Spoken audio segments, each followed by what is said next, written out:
Good evening. Welcome to the San Ramon Valley Unified School District's Board of Education. I want to let the public know that we are video recording this meeting and the recording is being live streamed on the district's YouTube channel.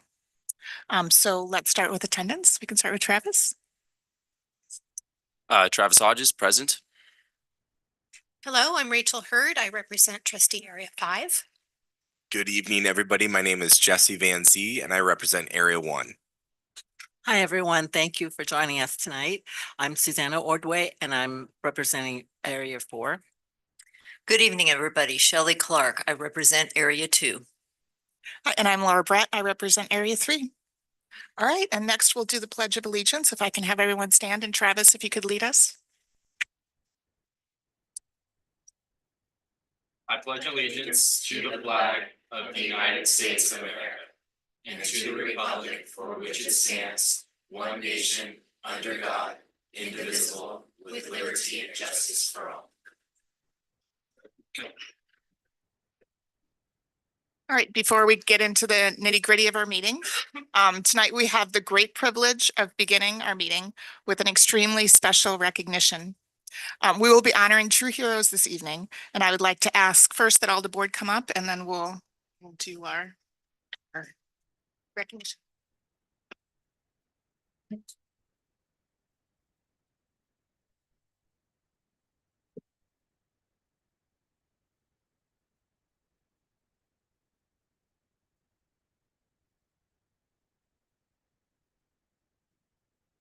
Right.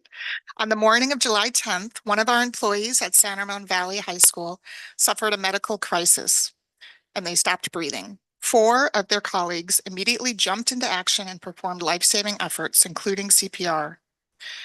Thanks to the immediate support response to their 911 call, San Ramon Valley firefighters and paramedics arrived on the scene quickly, took over life-supporting measures, and transported the employee to the hospital.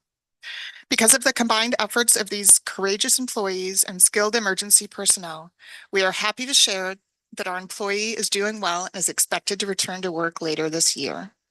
The doctors who treated our employee shared that the quick action and response of SRVUSD staff and the San Ramon Valley Fire Protection District first responders saved their life. Tonight, we honor these individuals for their extraordinary bravery and commitment to their colleague and our community. It is because of heroes like them that our schools are not just places of learning, but places where leaders and heroes embody the very best in humanity. Thank you from the Board of Education, the Superintendent, the staff, and the community of the San Ramon Valley Unified School District for your extraordinary service. And now I'm gonna call folks' names up, okay? If you could please step forward as I call your name. So from the San Ramon Valley High School staff members, we have Erwin Ortez.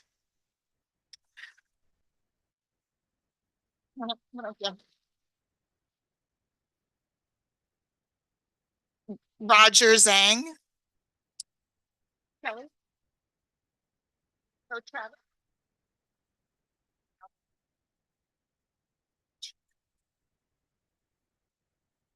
Abhi Prasad.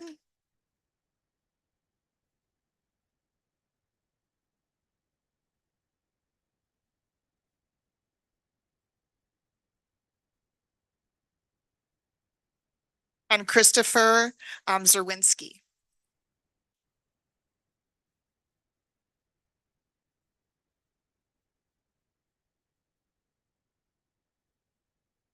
And from the San Ramon Valley Fire Protection District, we have Michael Bueno.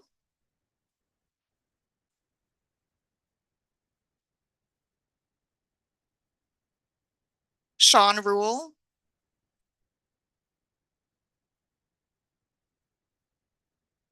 Dylan Costa Magna.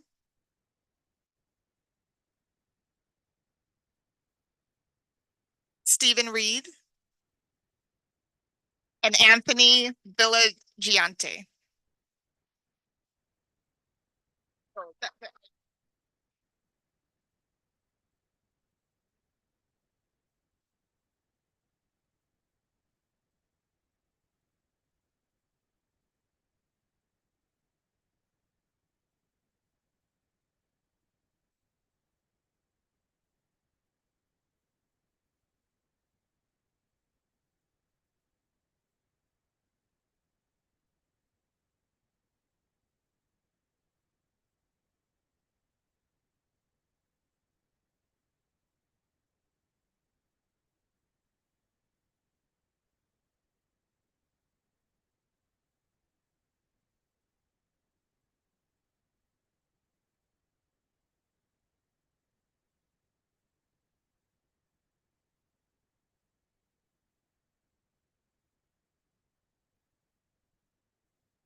I'll be right here.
That was lovely. I just am so proud of everyone that was involved in that. All right, so next it will be the reports, report of actions taken in closed session, and there are no actions to report from closed session this evening. Can I get a motion to accept the minutes? We have two sets of minutes. I'll make a motion to accept both sets of minutes. I'll second. Can we do two or one? Okay. We can do two at once. The motion was made by Board Member Clark and seconded by Board Member Hurd. Roll call vote. Student Board Member Hodges. Aye. Oh, you're going to vote on just the July 23rd because you weren't with us for the special meeting. Okay. Okay.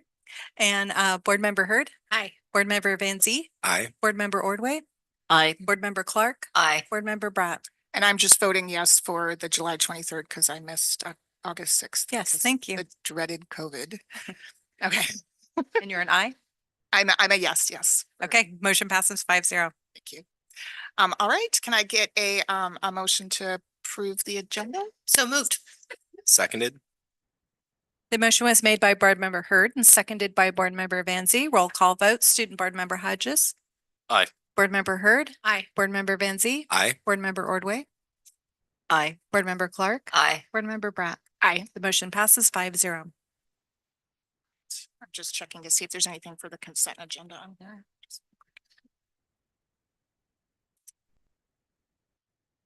All right. So consent items are considered routine in nature and are approved by combining them into a single vote. Only a member of the board may request that a consent item be removed from the consent agenda to be considered and voted on separately. The public may comment on a consent item before the board approves the consent agenda, and it doesn't look like there's any public comment for consent items. Does the board have any questions or? No? Okay. I think there was a correction Yeah, on the budget one, so do we Yes. need to at least note that before we? Yep. Okay. Yeah.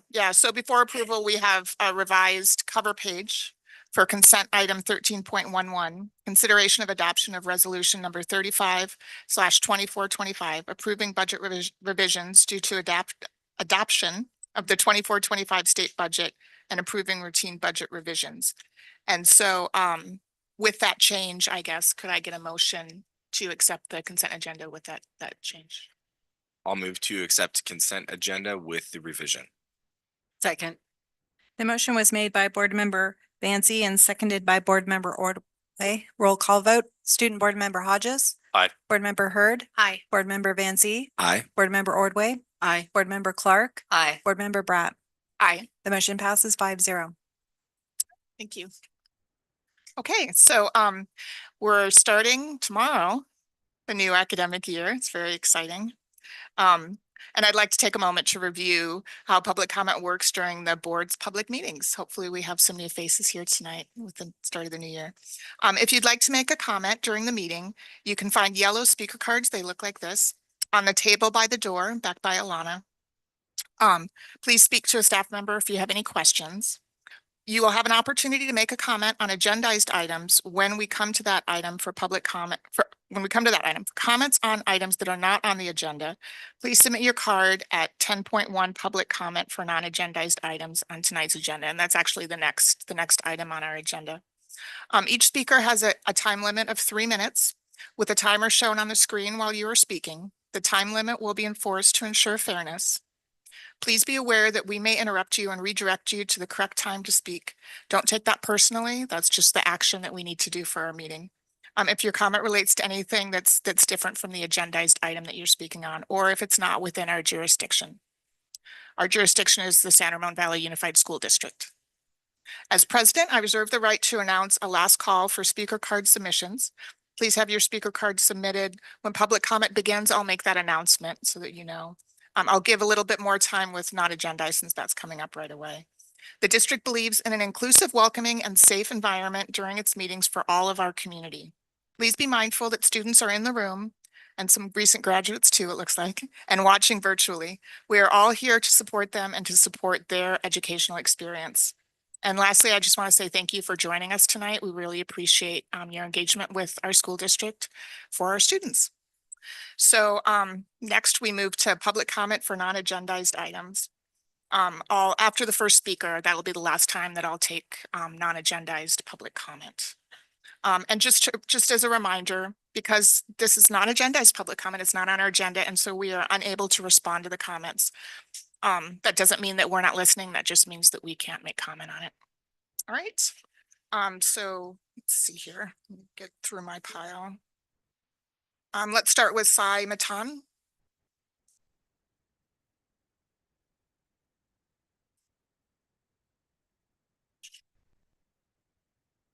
And after Sai will be Mike Arata. Good evening, board members and everyone. I'm here. Yeah, I'm here for I guess this is number 4 time that I've been here. And I'd like to ask for 1 or 2 minutes extra from Mr. President because I have some more information to talk about this time. If that granted.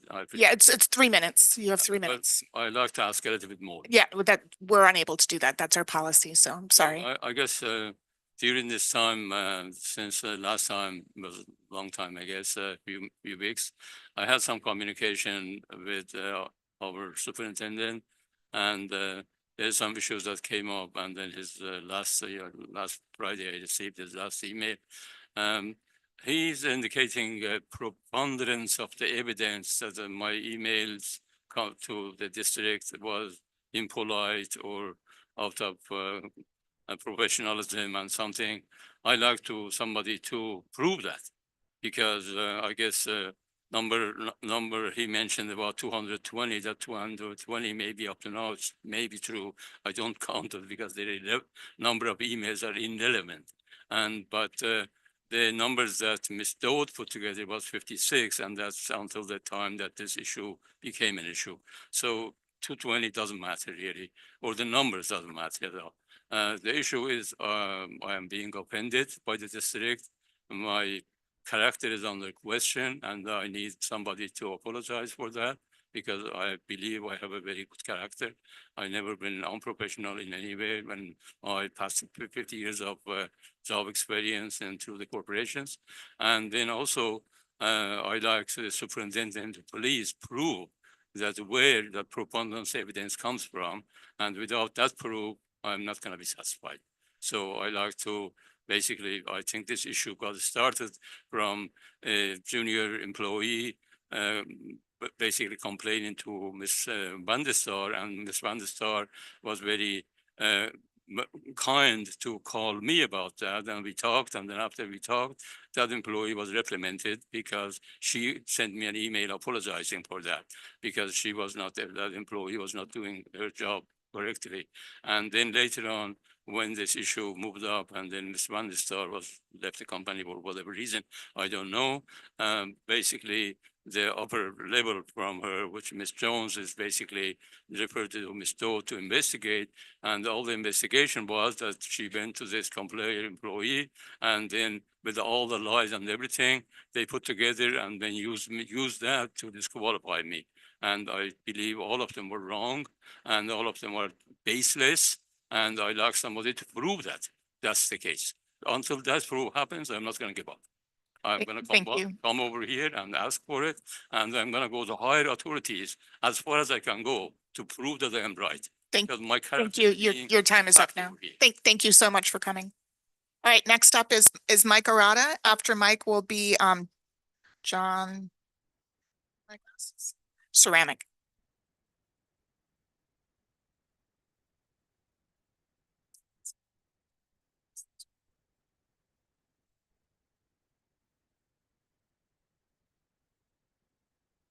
As a new school year gets underway, parents should be aware of SRVUSD's continuing equity distractions from the teaching and learning of knowledge and skills, and the fact that so many of your adopted programs and materials violate your own established policies.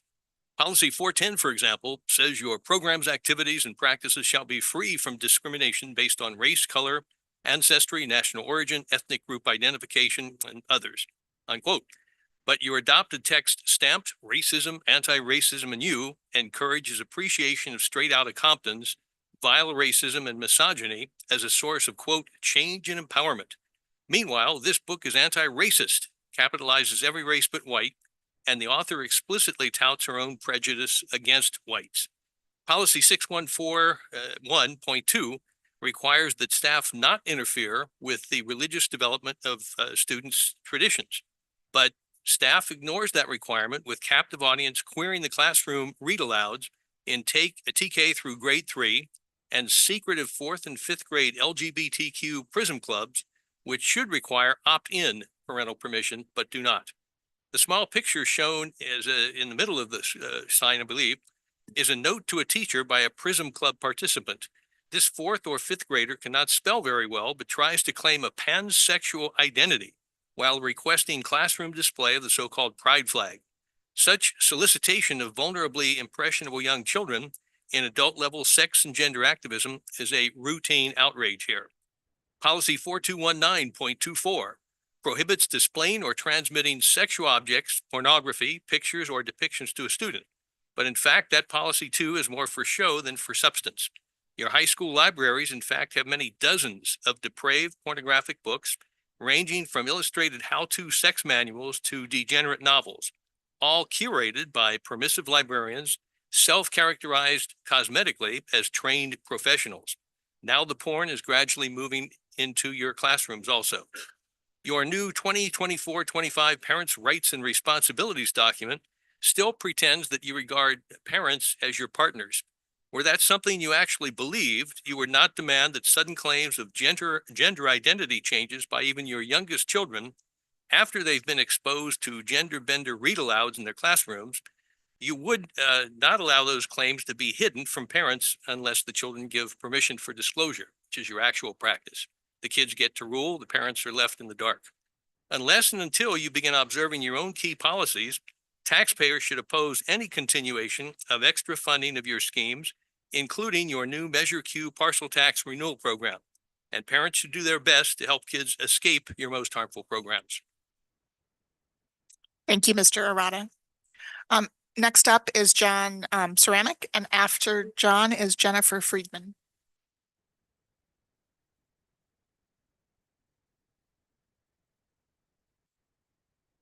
Hello, my name is John Ceramic, and I'm a community member who participated in the 2024 LCAP.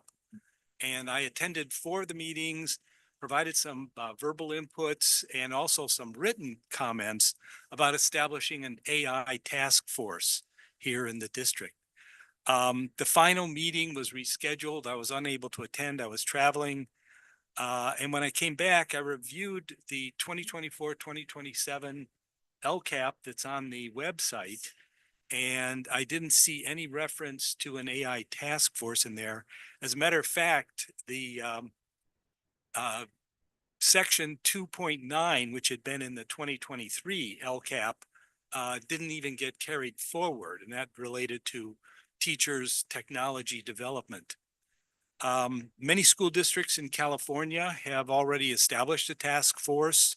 They're using it to define policies for use, training, best practices, and so forth. There's a lot of teacher benefits, improved productivity, structuring lessons plans for personalized education. There's a lot of challenges, however, over reliance on technology, students not actually learning how to think critically and solve problems, plagiarism, obviously. And for teachers, are they really grading the students, or are they grading the bot that the students happen to be using? There's also a lot of biases in the ChatGPT or Gemini programs. The LA County School District reported that over 50% of high school students said that they were familiar with AI tools at the beginning of this year, but less than 20% of the teachers said they were familiar with them. And I'm sure some of you are using the tools today, but if you're unaware of how this stuff works, let me just give you an example. ChatGPT, I'm going to be writing a paper on George Washington's success in the Revolutionary War. Can you give me the first two paragraphs for that? Certainly.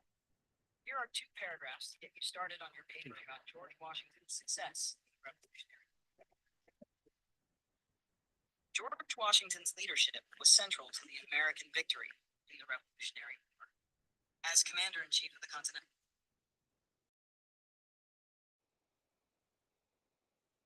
ChatGPT, can you give me that in French? Bien sûr. Voici la traduction des deux paragraphes en français. It's that easy. Le leadership de George Washington. So Thank I you, don't know if Mr. anybody Ceramic. started that. Yeah, thank you. And I'm actually gonna ask staff if you could, if someone could reach out to him and share with him what we have done around technology and AI. It may not have been in LCAP, but it is something that we worked on a lot last year to develop. So, thank you. All right, so next is Jennifer Friedman. After Jennifer is, there's two folks, Nan Fay Hi, Chugley and Daniel I'm Gross. Jennifer Friedman. I am a mom, and I have children at Bella Vista. I have a fifth grader, and I have a first grader and a third grader. So I'm trying to get ahead of this whole cell phone in schools issues. None of my kids have cell phones yet, but my fifth grader and my third grader both have watches that we can use to communicate that with them, and we send them to downtown Danville. We're very into free range parenting, and we definitely push the boundaries amongst many of our friends of what we let our kids do. Hopefully, I know I'm here with my friend Desiree tonight, who you guys have heard from at the last meeting. So if you guys have not yet read this book, The Anxious Generation by Jonathan Haidt, or listened to one of 70 podcasts, he's been everywhere, I would really highly encourage you to. It's the basis for what a lot of other school districts right now around the country, including LA Unified, are approaching in terms of getting rid of phones altogether from bell to bell, whether that's in the Yonder pouches, and things like that. I went online today and have had friends at some of the middle schools here who have sent me what the official policy is, which I know is no cell phones during the day. But I can tell you from walking around, I live right next door to Los Ceres, and from walking around on that campus, both during lunch, recess, after school, before school, it's a bunch of zombies. No junior high kids who are in here. And I've been talking about this with anyone who will listen over the last, 6 months.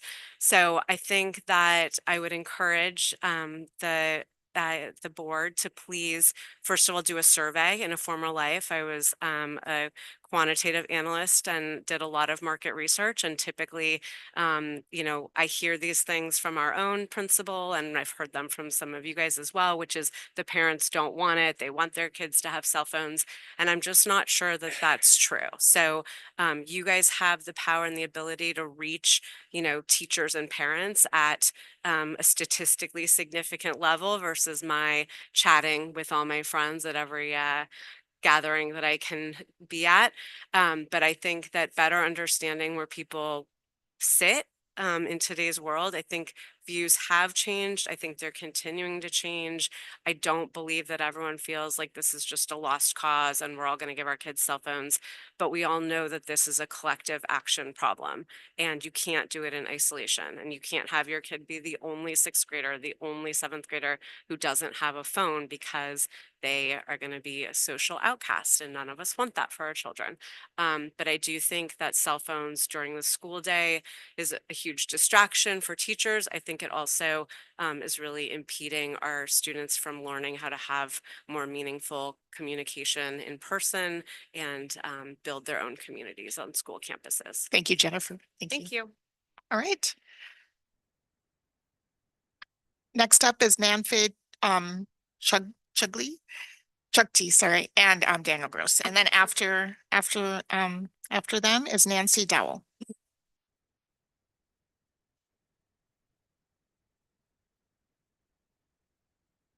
Good evening, SRVUSD Board of Trustees, Superintendent, educators, and larger community. We are recent graduates of Monte Vista High School, having completed our studies this June. My name is Daniel Gross, and I was a member of Monte Vista's Jewish Student Union. And my name is Nafajik Tai, and I was the president of Monte Vista's Muslim Student Association. One thing we noticed as students at Monte Vista was the lack of class time dedicated to modern global conflicts. For instance, since the present conflict began between Israel and Hamas, only one of our teachers briefly covered the conflict, and yet even these discussions lacked crucial historical context. And while this conflict was scarcely discussed, many others were entirely overlooked. Some of the topics that we never discussed inside our classrooms include conflicts in Sudan, Congo, the Uyghur genocide, the Russia-Ukraine war, and China and Taiwan, which are conflicts which affect many SRVUSD families. Providing students with context on these topics and encouraging research and discussions on them at school would develop students into better critical thinkers, intentional collaborators, and effective communicators as outlined by SRVUSD's in our profile. This year, we worked with our principal, Dr. Ahern, the NAACP, and our teachers to host student-led conversations in regards to Israel and Palestine. And along with the overwhelmingly positive response, here are some of our findings. First and foremost, students have a genuine desire to learn about and discuss modern world conflicts. Our conversations attracted up to 60 students, and interest quickly spread beyond Monte Vista to other schools, including Cal, Doherty, SRV, and even Dublin, with students inquiring about our programs and how they could be expanded. At these events, we were able to foster greater connection and understanding between Israel and Palestine-oriented groups on campus by sharing experiences from both perspectives. Outside students also had the opportunity to learn and shape their own viewpoints. This year, we are helping students at Monte Vista establish the Salam Shalom Initiative, a student organization uniting these two major student groups with the goals of supporting each other, finding understanding, spreading knowledge about the conflict, and moving forward together. Our final takeaway from these discussions is that education fosters understanding. By creating a space for Monte Vista students to share their perspectives on this topic, there was a decrease in Islamophobia and anti-Semitism on campus, and students felt more comfortable and informed. The only negative response to these events came from parents, many of whom tried to prevent the work we were doing on campus out of fear, without putting in the effort to understand the importance of these conversations. While we acknowledge the district's responsibility to consider input from students, parents, staff, and community members, we urge you to act from a place of reason rather than fear and to heed the majority rather than the loudest. We shouldn't have to start these conversations. While students are capable of organizing events to share perspectives, we believe the district should allocate classroom time to address these conflicts the right way. This means creating environments where all these conflicts can be addressed as part of the curriculum, using reliable and trustworthy sources, enabling students to form their own educated perspectives, and giving students who are personally affected by these conflicts the opportunity to tell their stories. We hope that bringing this issue to your attention can help all future SRVUSD students, families, and staff learn and grow, and bring us closer to the district's core values in education. Thank you so much. Thank you. Thank you very much. All right, next up is Nancy Dowell. And that's our last non-agendized.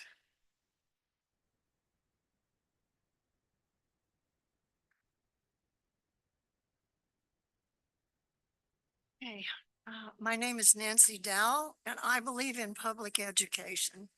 California is the 4th state in which I have held a teaching credential. For the most part, I taught in special education where many of my students marched to a different drummer. I have volunteered in the Discovery Center thrift station for 20 years. All of the proceeds from the thrift station, this is in downtown Danville, go to Discovery Center, which provides counseling services for students in the San Ramon Valley School District. I also believe in the AAUW. AAUW public policy priorities focus on supporting equal access to quality public education for all students, a vigorous enforcement of Title IX, the federal law, which guarantees all male and student and employees, male and female, students and employees in educational settings are treated fairly and equally. AAUW also promotes adequate and equitable funding at all educational levels and access to a diverse staff and a curriculum that represents historically accurate information. A special emphasis is on equity for all, which we wear on the back of our shirts. Okay, what happens when schools follow these priorities? Well, we get educated adults. They have diverse friends. They know how to work with others. They treat others with respect. They can think and make decisions about what they see and hear. Is it true or false? They might even become interested in government. They appreciate the history of our country and are not afraid to accept the fact that it has not always been fair to everyone. And yes, they are able to choose from an open and varied supply of books to read. My mother was a librarian, and I appreciate the freedom that I had to choose my own reading material. We have to keep our good teachers. I listen to my grandchildren talk about their teachers, their schools, and they are very much aware of the gift of having a really good teacher. And it doesn't always mean that they want the easiest one. We have to fund education, make it accessible to everyone. Cutting corners in education never pays off. And thank you for all that you do, all the time and the hours you put in, sometimes with very little thanks. It is really the most important work and is truly an investment in our future. Thank you. Thank you. All right, so moving on from non-agendized public comment, we move to 10.2 Association President's Report. So it looks like Tammy Castelluccio as a CSEA President.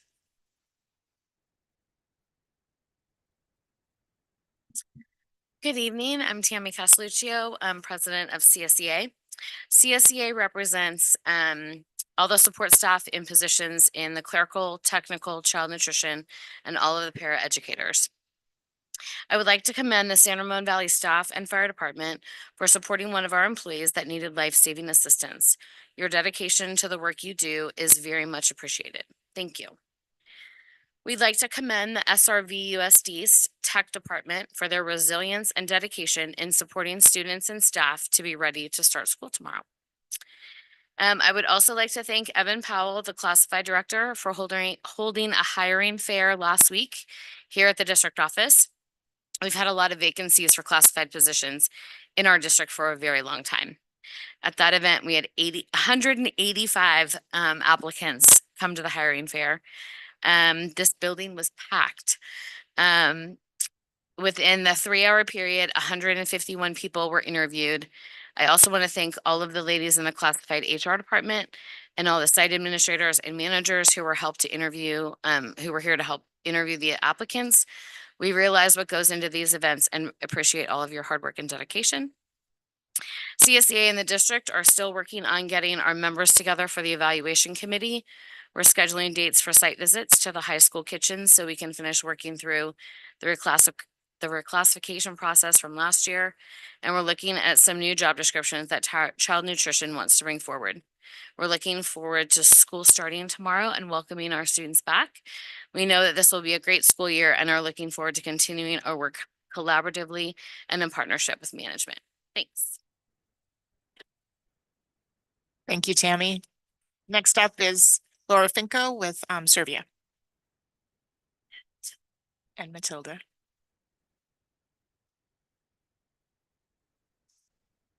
So for those of you that have not met Matilda before, Matilda is my almost 11-year-old service dog. She's actually retired.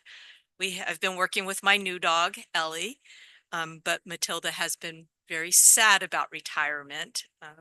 She says that she loves being in the school environment and such, so she begged me to come this evening, and so she's very happy to be here. So, good evening, everyone.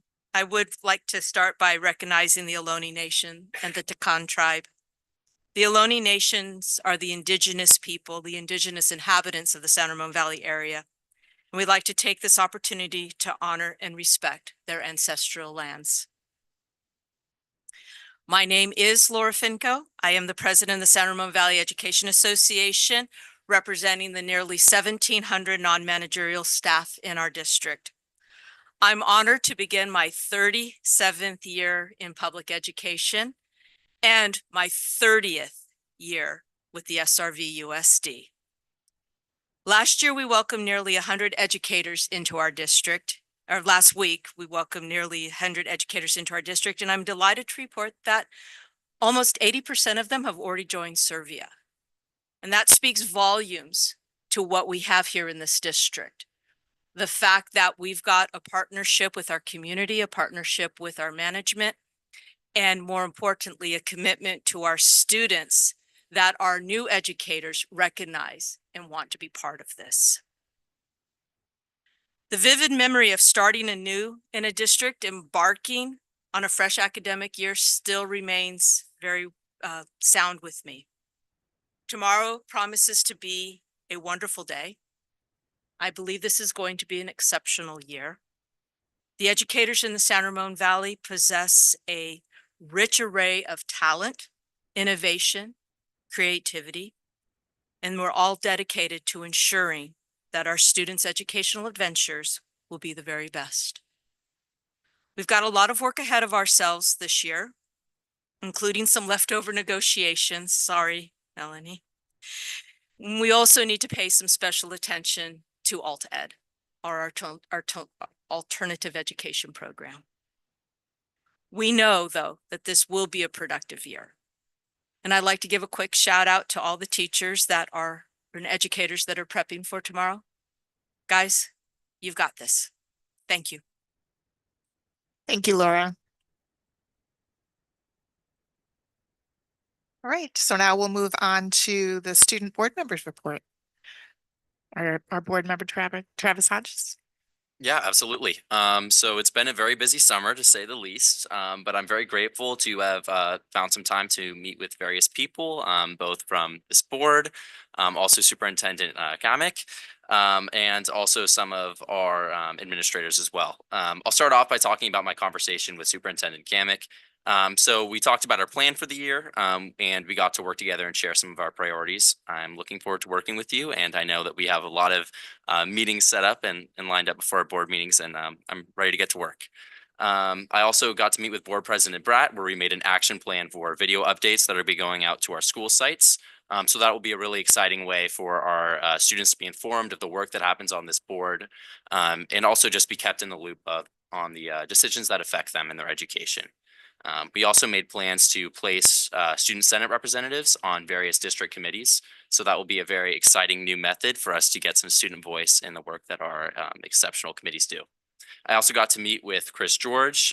He is the chair of our grade reform committee.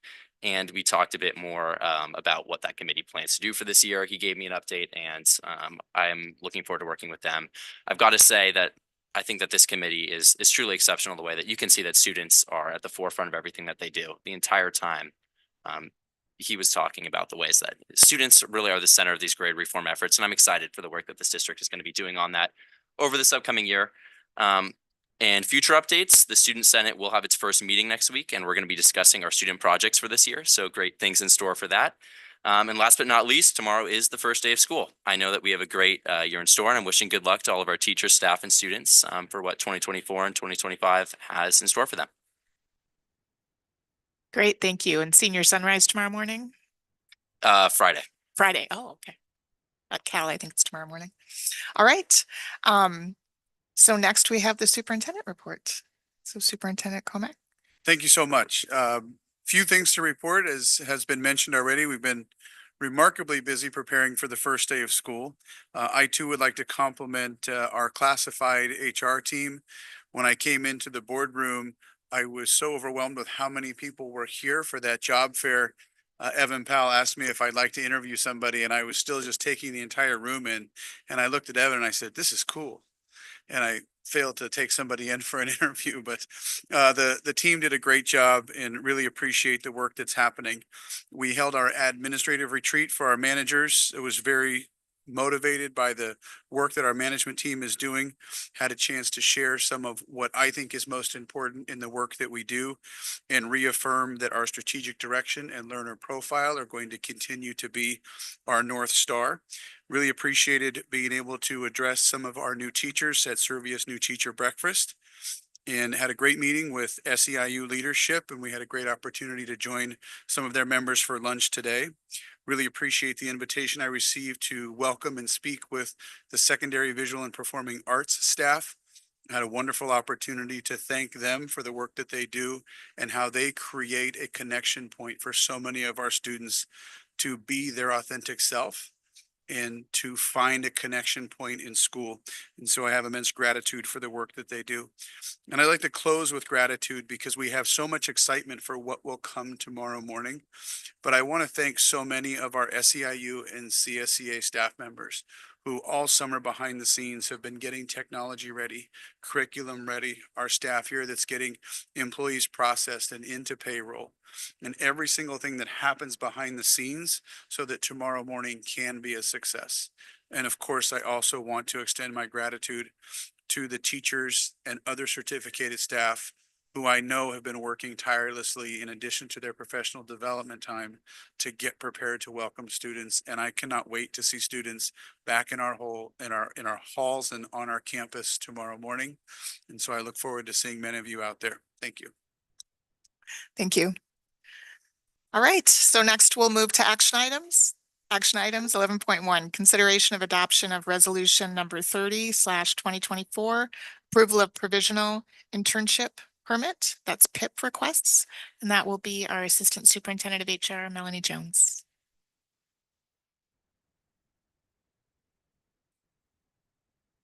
Good evening, trustees. Sir. So this evening, we're asking you to approve our recommendation for the approval for the provisional intern permits for the following individuals. The California Commission on Teacher Credentialing provides the opportunity for educators additional time to meet their subject matter competence who enter an internship program. We have 4 individuals that are we're bringing forward for extremely hard to fill positions in the areas of special education and STEM. So we're looking for your approval this evening to support these approval of the provisional internship permits. Does anyone have any questions? No, we don't have any public comment. So Like to move the adoption of the resolution for approval of provisional internship permit. I'll second. The motion was made by Board Member Ordway and seconded by Board Member Clark. Roll call vote. Student Board Member Hodges. Aye. Board Member Hurd. Aye. Board Member Van Zee. Aye. Board Member Ordway. Aye. Board Member Clark. Aye. Board Member Bratt. aye, Motion passes 5-0. thank you. Next, we'll move to 11.2, consideration of adoption of the 24-25 annual resolutions. And so I'll have Assistant Superintendent of Educational Services, Christine Wardo. Thank you. I'm going to invite up our team members, Debbie Pettish, Executive Director of Curriculum Instruction, and Hong Nguyen to take us through our presentation this evening.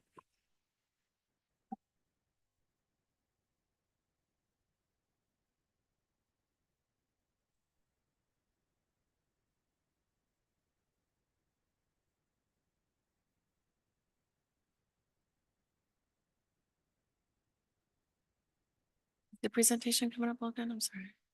Thank you. Good evening, President Bratt, fellow trustees, and distinguished members of Cabinet. I am Debbie Pettish, the Executive Director of Curriculum and Instruction, and we have Dr. Hong Nguyen next to me, our Equity Director. So as you know, each year we present a list of resolutions to the board for approval.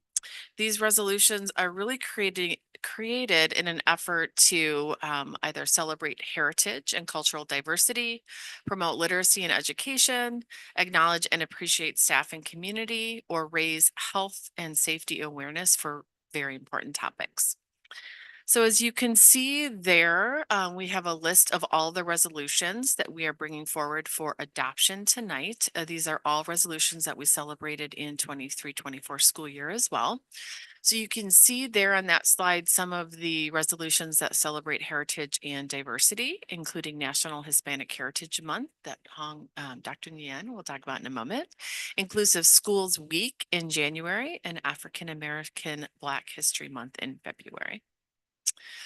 On this slide, you can see the resolutions that we are bringing forth to the board that promote literacy and education. These include National Literacy Month, Citizenship Awareness Month, and Arts Education Month in March. In order to acknowledge and appreciate staff and community, we are bringing forth these resolutions for adoption. They include the Week of the School Administrator in October, and Day of the Teacher and Classified School Employee Week in May. And then in order to raise awareness for health and safety concerns in our community, we have those that you can see on that slide, including Prescription Drug Abuse Awareness Month in March and Safe Schools Month in October. So I wanted to also recognize during this presentation how we highlight the resolutions that we bring forward. And what is consistent across all resolutions is what you see on this slide. So of course we do board presentations. And so if the resolutions that we brought forward are approved, then we'll be doing 3 to celebrate the month of September. We typically come the month beforehand so we can raise awareness for that month. We also support our site principals by adding blurbs that they add to their newsletter that all of our principals send home to the community to recognize each resolution. We have resources that the Ed Services team provides to staff that they can use in order to celebrate those months. So we send out those curated resources to staff members. And then of course we have all of this information on our website, because what you saw of course in the presentation, as you all know, were just the titles, but the resolutions also of course have content that is included in the board packet. And all of that is on our website. So as I'm sure you recall, second semester of last school year, the Ed Services team was asked to really get input from different groups in terms of how we may want to further recognize these resolutions. And so that was really led by Dr. Nguyen. And as you can see, she went to numerous staff, students, community members, and other groups that included all of the above, and got feedback that many individuals wanted to recognize our resolutions by doing these types of things, having opportunities to share cultural food, for example, highlighting community members or role models that really highlight those particular resolutions, festivals, social media campaigns, etc. And so we do intend on providing this information to our principals so that they can make the best decisions for their sites in terms of how they may want to recognize these resolutions. And then here is our current process for resolutions. And so in addition to adopting the resolutions, which is our recommendation to all of you tonight, we did want to highlight the resolutions process and to see if you had any feedback or input with regard to this process in general. And so typically the way it's worked over the past several years is a board member does suggest a resolution. Potentially students have come to you, staff members, community members, or maybe something that a board member is particularly passionate about. A small committee develops the content in the resolution that typically is a board member and maybe some staff members who are especially knowledgeable in that area. And then the Ed Service Department, of course, presents that draft to the board for approval. And again, all the resolutions we're bringing today are resolutions that we had in 23-24. So we would like you to consider and again, get your input on how we can enhance student, staff, and community engagement in the development of these resolutions. So not just which resolutions we're bringing forward, but also the content of those resolutions, which of course is really important because it says how we're acknowledging that particular month or week or day. And then also a timeline, you know, if we want to consider adding additional resolutions as opposed to bringing them, you know, every board meeting or even once a semester, what would be the timeline so that we have some kind of order to that process? So in terms of next steps, what we're recommending is the adoption of the resolutions as they are written. We're also asking for process or input on the process for adding new resolutions and gathering feedback in terms of their content. And then finally, it is my understanding that there have been some students who have brought forward resolutions. And so if we wanted to develop a new process based on your input, and then use that new process to pilot some of these resolutions that I'd be more than happy to, of course, learn more about from all of you tonight.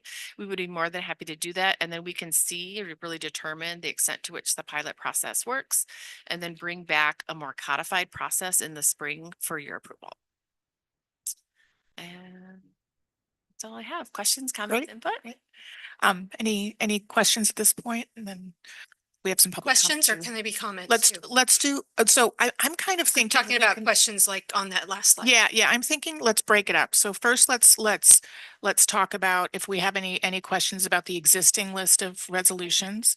And then that's what we're taking action on. And then, and we have public comment too, and then we can get into the process and the conversation around that, I think. So any questions or comments on the existing resolutions? No, I'll just reiterate what I feel like I'm on broken record here, but I'll say again what I said last year, which is I think that students find good representation from a lot of these resolutions. And I know they're not all just necessarily student centric, but they all involve the students in one way or fashion. And I think that the more representation, the better. And so that's always been something that I want to push for. And I'll add on to that because I don't think we can talk about that we're being inclusive if we say this is the box we're inclusive in and don't add room for other additions to that box. I do worry, and I know this, I'm not getting into process, just an overall comment about the length of it. I love how we're referring to it as a binder just because it's a different word rather than a packet or whatever.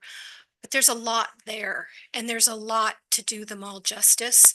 And I wonder if we could plant the seed that as it grows, maybe some of them go in a rotation, especially maybe some of the ones related to culture and heritage. And so you kind of share the bandwidth time, and maybe you don't do this one this year, but that one's next year, and it be part of a cycle, because that way we could manage the quantity of them and give them all airtime. Yeah, and No, go for it. I was just going to ask kind of with that and the process that we or the how we do resolutions right now.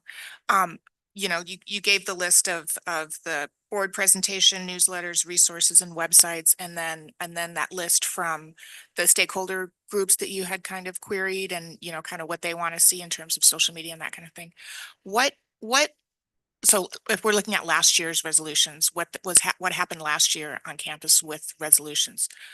What happened? Was it expected to be in the classroom in curriculum that month? Was it something that was more school site wide? Like, Yes, it was not necessarily, it was not expected to be in the curriculum unless there was a component of it for whatever reason that was tied to state of California standards, right?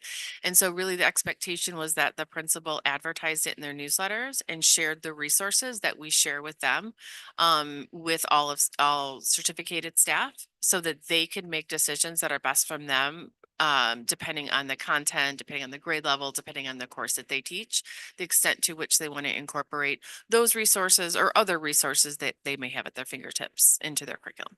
okay, all right, thanks. Yeah, and I know as part of our conversation too, it's utilization of, you know, staff resource time too that goes into this. So as the list grows, it's being cognizant of, you know, we still have our limited bandwidth and hours. So how do we do this in a way that it kind of works for both school site, district staff and everything. So I think there's some other considerations. Yeah, as it and grows. I, piggybacking on what Rachel said, there's such a volume and I'm totally open to being more inclusive for sure. But how do we do justice to all of them when there's so many? And we're at our board meetings, we're having one board meeting a month. And so then we get 3 or 4 that have to be presented. And it just doesn't seem like it's the best way to handle it. So if we're going to expand, I think we need to find another way to do it.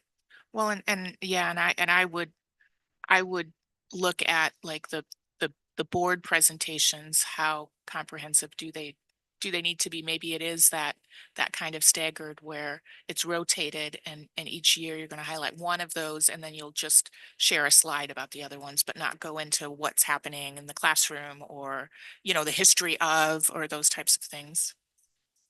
Be about if there's too many at one time. Yeah, it dilutes. And then it's left to a principal to decide or staff or whatever.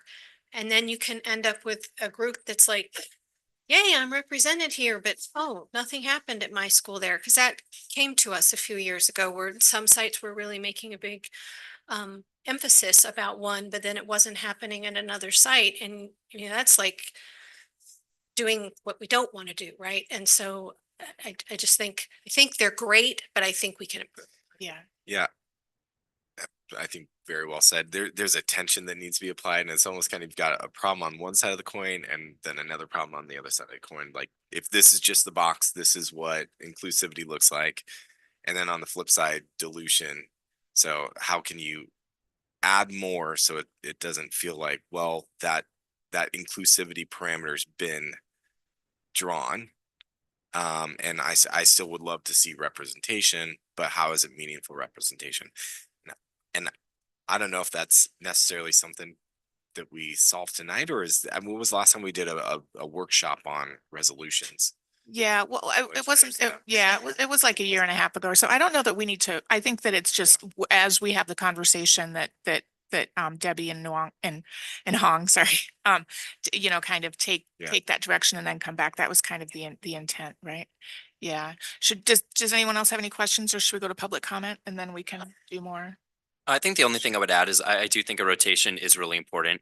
We can't be watering some of these resolutions down, especially when they're covering topics which are really important, especially to our students. And we want to make sure that the impact is still there.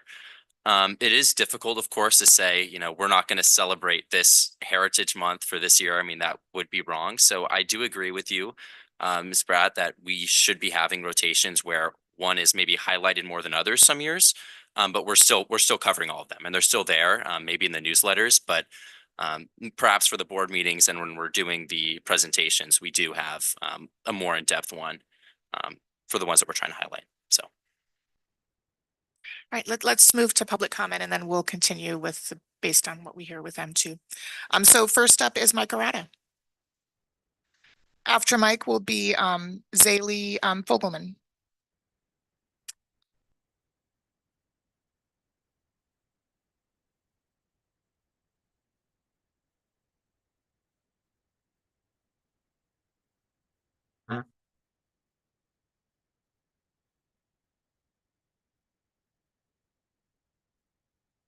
Your number 21 and number 26 resolutions are related. Number 21 establishes another so-called Day of Silence, an event orchestrated originally by notorious homosexual activist Kevin Jennings in the early 90s to mark a silence supposedly still imposed by society on homosexuals. Number 26 authorizes month-long display of the so-called Progress Pride flag. One of number 21's whereas clauses says that, quote, half of all LGBTQ students report verbal, sexual, or physical harassment at school.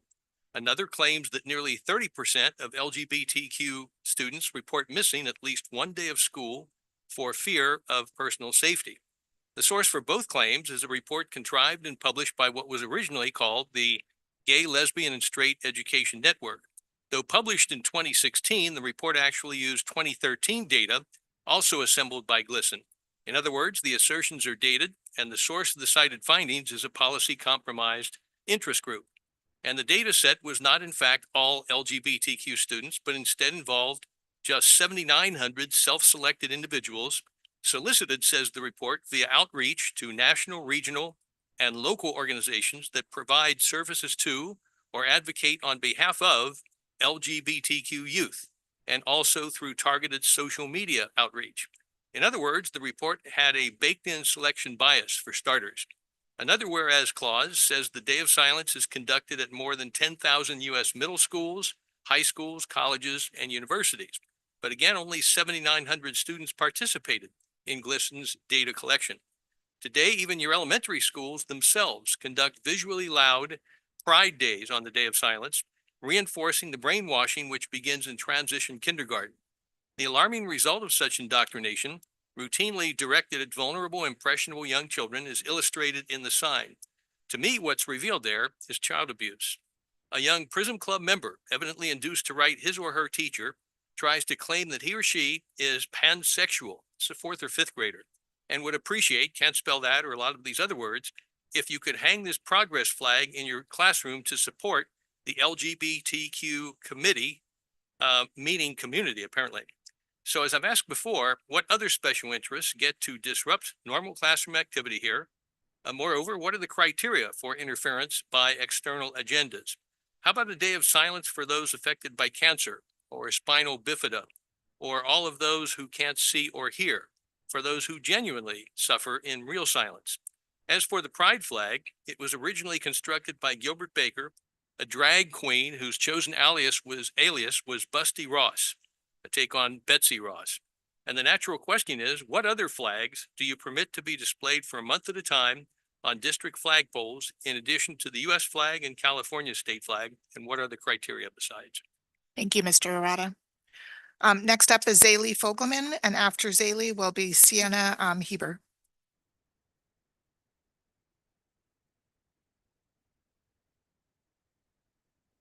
Is that band or color guard?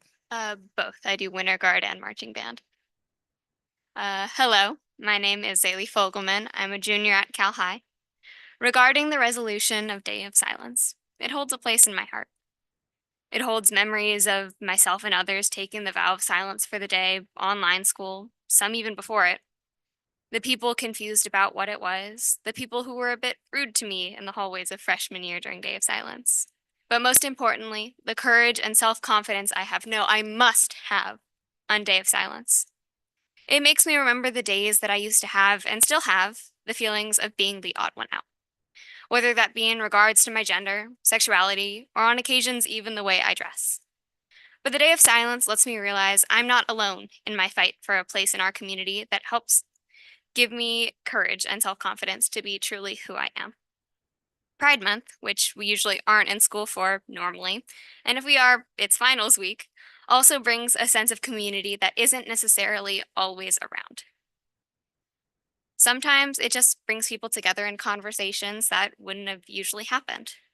What's so bad about a flag being flown with the colors of the rainbow?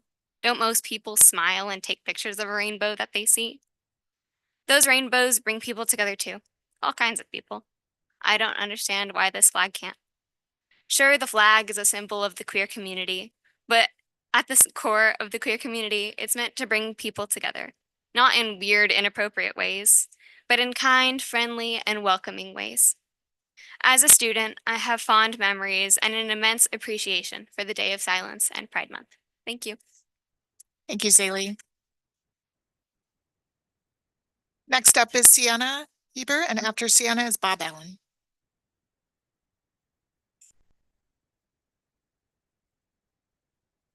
Hi, I'm Sienna Helmer. I'm a senior at Cal High, and I'm the president of my school's GSA. Queer students at our school and in our district are often looking for a space to express themselves safely. Whether that be in a friend group or a club like GSA, we look for a place to be confident in our identities, and the recognition of Pride Month allows queer students to see themselves represented in school and in our community. As a member of my school's GSA, I see this as an opportunity to educate my school on why we have Pride Month and how to be a good supporter of the LGBTQ+ community, as well as showing queer students who may not have a good support system at home that they always have a safe space at our school. As for the Day of Silence, the participation and celebration by students shows more of our queer population at our school that they always have a safe place to be themselves on campus. The Day of Silence for me serves as a reminder to remember the queer people who have lost their lives to harassment, bullying, and hate crimes. And it's an incredibly important day of recognition to students who have been directly impacted by hate speech and have seen the negativity spread by ignorance. Before I leave, I want to share that the Day of Silence is not enforced by the district or school. No student is forced to participate if they don't want to or if they can't. Thank you. Thank you, Sienna. And then next up is Bob Allen.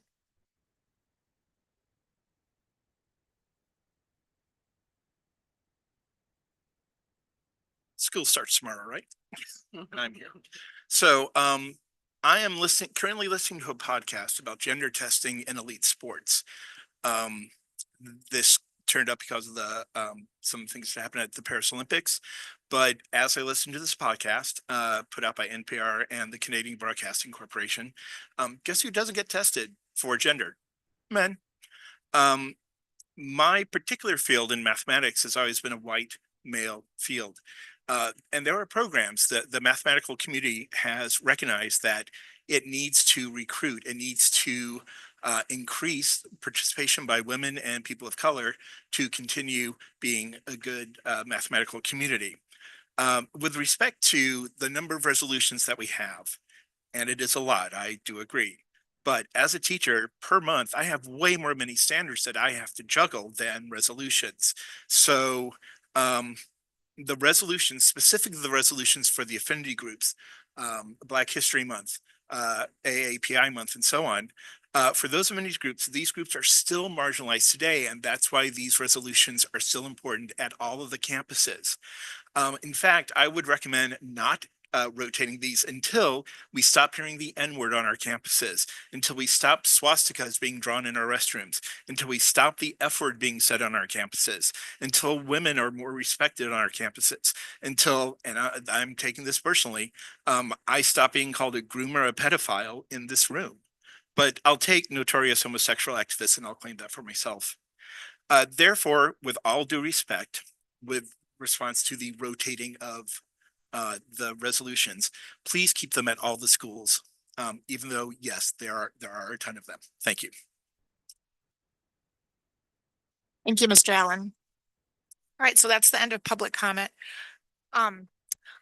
Let's first talk about process of how resolutions, how we think, some ideas that we have, or a conversation around resolutions coming to the board, coming on the agenda, the process it goes through, the timeline of that.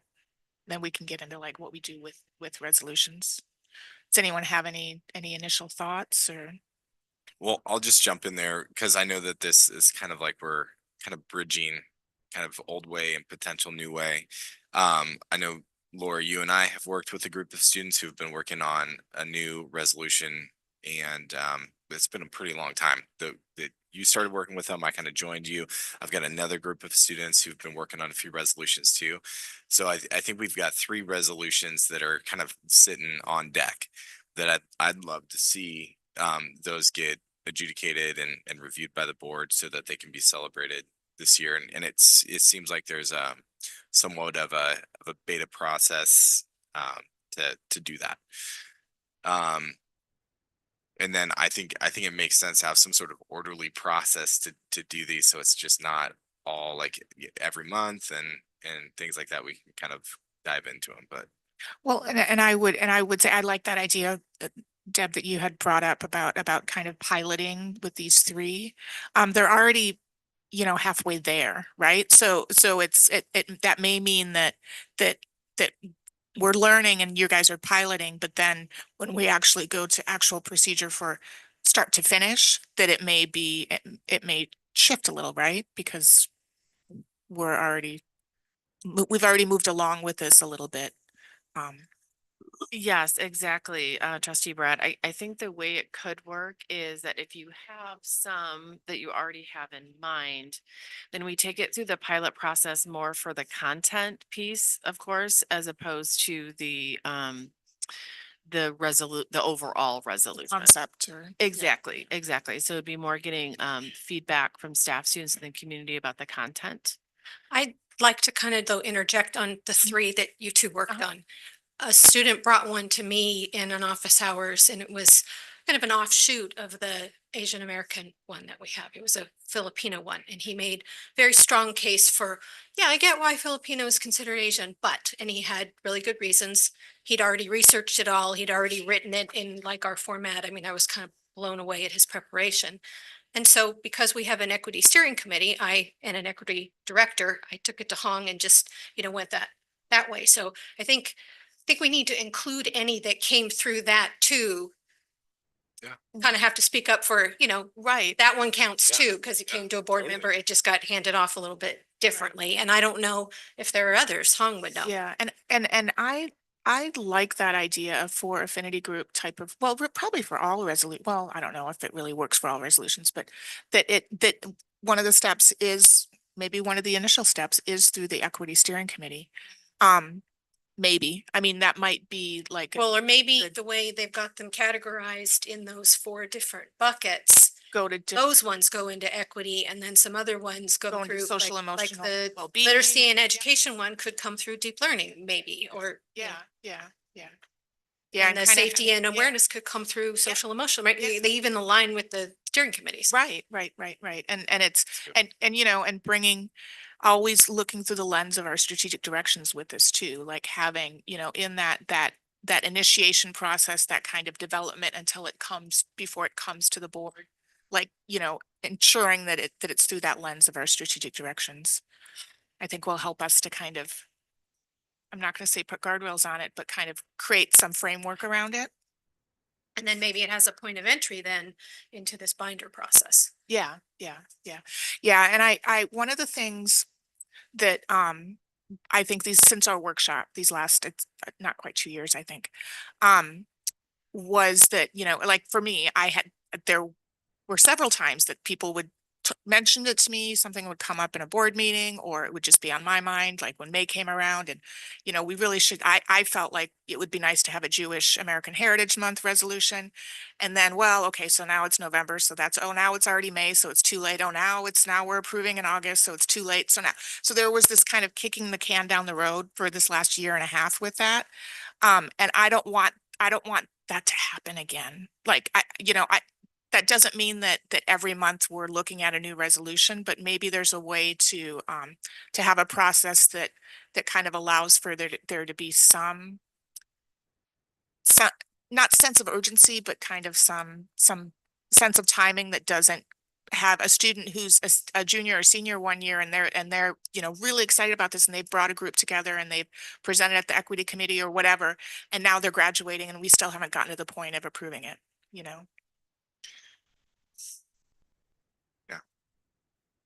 But I think maybe it's reasonable to start with an expectation that it will take a year. That it'll take a year. Yeah. Oh, yeah. There's a cycle, and you gotta jump on somewhere. Yeah, exactly. If we have that clear, that timeline, that path clear.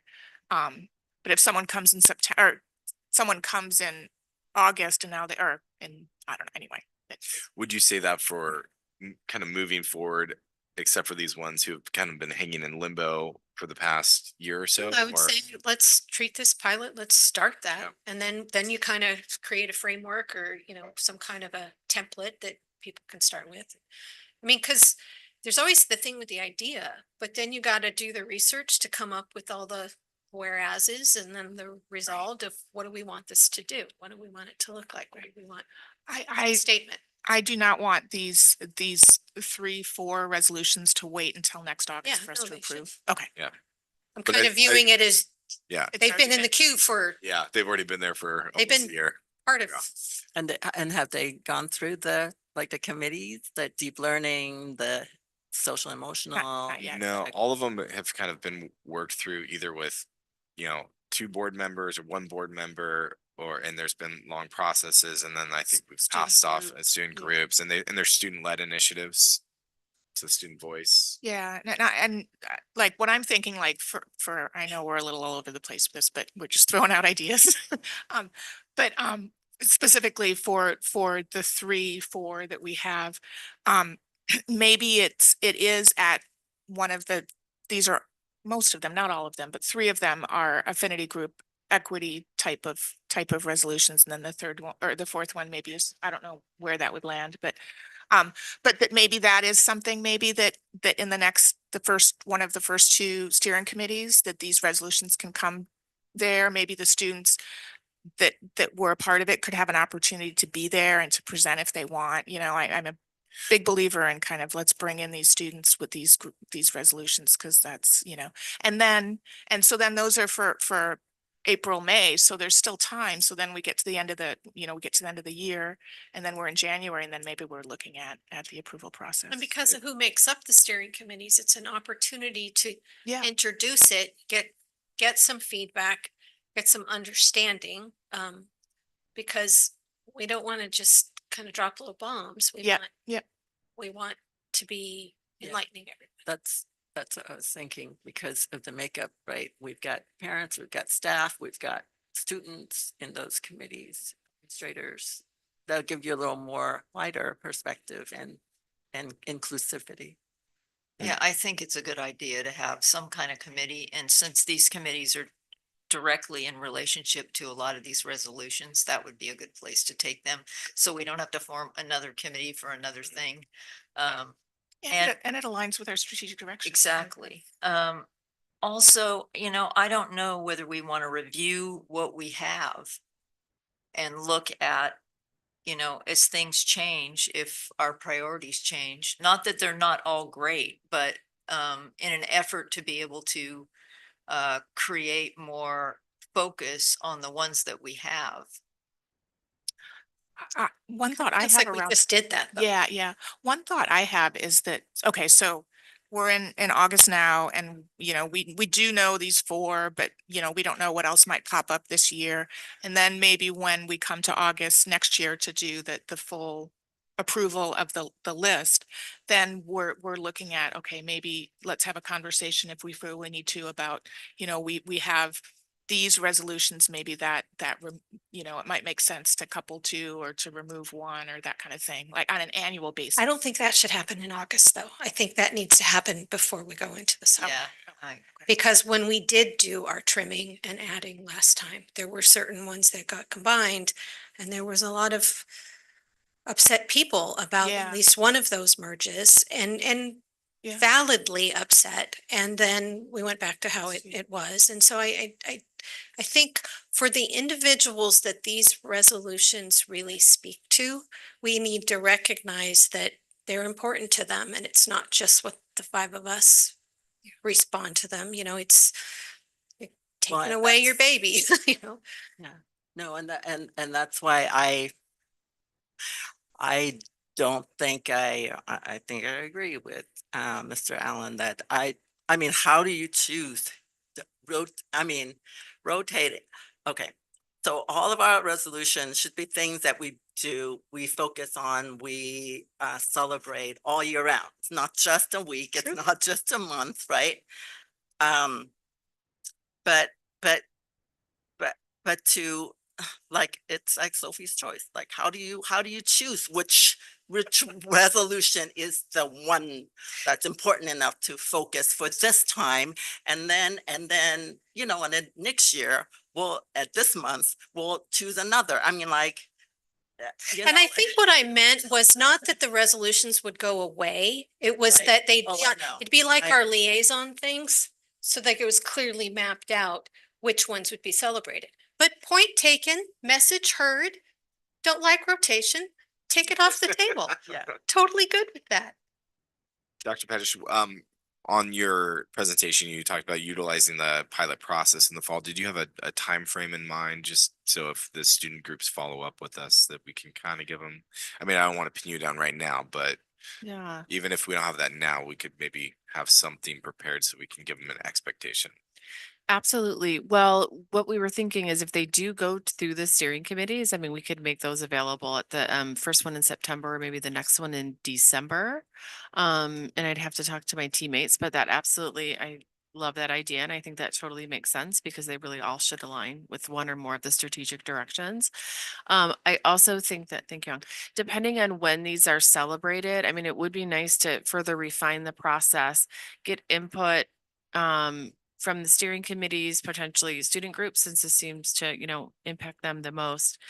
And then bring something back maybe in early second semester, if that works for you in terms of how we would go about, or really the content of the resolutions to get approved from you, the ones that have kind of been in the queue for a while. Right. Yeah, and then if they're kind of slated for the April, May timeframe, then in January, or whatever, we could adopt them. And then kind of solidify the process for like, what if you have one that'll be in the fall, and when do you start on that? And with that timeline for these 3 or 4, would then that give staff enough time to create at least build out some of the resources that a teacher could use in the classroom? I think it would. I would have to look at which 4 we're talking about exactly and when they are celebrated. So if it's a January to February turnaround, that's a little tight. But No, I think, I don't know when the Filipino month one is, but the other 3 are April, I May. want to say it's fall, so it might not fit. It might be for the next, And then really what our intention would be is we brought those back in January with the content to get adopted. And then we'd review the process then, and there'd probably be a timeline, at least per this discussion, for the spring for any new ones to be brought forward and then to be adopted back in August. And then we'll be on a kind of a better cadence there. Yeah. Oh, yeah. So it'd be kind of like a twice a year kind of cadence, maybe ish, for new ones, not for. It could be. I mean, I was thinking, obviously that's up to all of. Maybe I'm the first misunderstanding. year. Well, it was like for this year, it would kind of be twice. And then for years going forward, it would still be really the August. Okay. So I just looked it up. Filipino Heritage Month is October. So maybe we let that be our pilot for the spring subsequent cycle. Right. Or that other half of the year. Yeah. And before I lose sight of this, when we were talking about the idea of, looking at the whole, all of the resolutions, what if we kind of set an intention, not a commitment, but set an intention to workshop our resolutions every 5 years? Like just kind of that, that we're just stopping and we're sitting and we're talking through, and the world's changed the world changes, right? And so, strategic directions too, or maybe it's workshopping it after we do new strategic directions every 5, 8, 10 years, however often we do it. Yeah, and I wanted to bring up, if there's kids that are reaching out to you, students that are reaching out to you and sharing just what they've created, please do share it with me. I only know of one of the 4 groups, right, that really brought stuff forward and have been really keeping me within the loop and in communication. Of course, as we refine the process, we definitely want to make sure that we are supporting all of our students as well as our community. And there are certain resolutions that fall within certain months, like May is a very heavy one with resolutions, whereas September, October might not be, right? And so that's something for us to also really think about, but it's important for us to really recognize and honor all of the different ethnicities and heritage that we have in our community.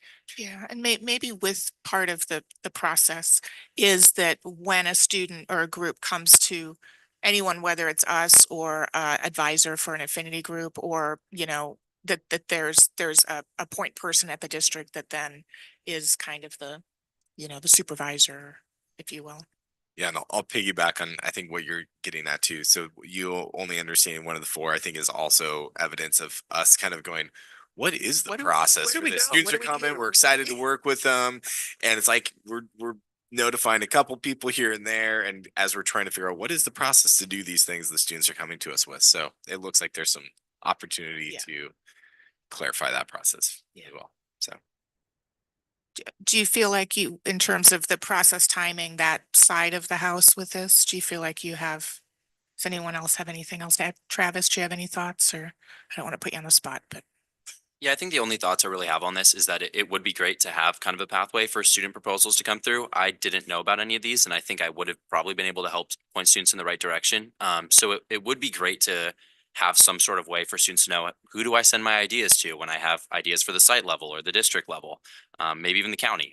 It would be great just to have some sort of guidance there. I do actually know the student personally who worked on the Filipino Heritage Month, but I talked to him about it actually ironically last year. Didn't know it'd be getting brought forward to the board, but there was a lot of confusion on kind of what to do. And who do you share your ideas with? So that would be something we definitely should be figuring out for our students, right? Is it the student senate? Do they shoot me an email? That's something we can talk about. Right, right. And I think too, kind of creating that opportunity that is student focused and centered, right? So maybe it is that yes, students absolutely should come to us, but also maybe then we hand it off to that supervisor and the student senate, and then the supervisor, I'm going to just say Hong, and and the student senate are the ones that kind of really drive it. If it's a community member, if it's, that type of thing, then maybe that's more for us to kind of help with Hong or the supervisor to drive it.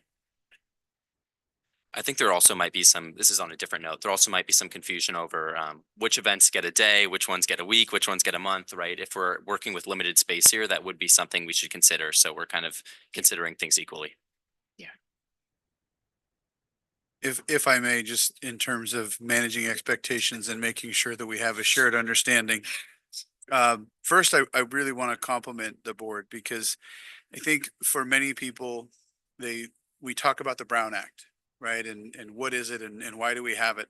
It's because this discussion has to happen in this setting. And so we've had a lot of discussion on the staff side about how we might try and address this issue. But because of the Brown Act, the work of the board happens in front of the public.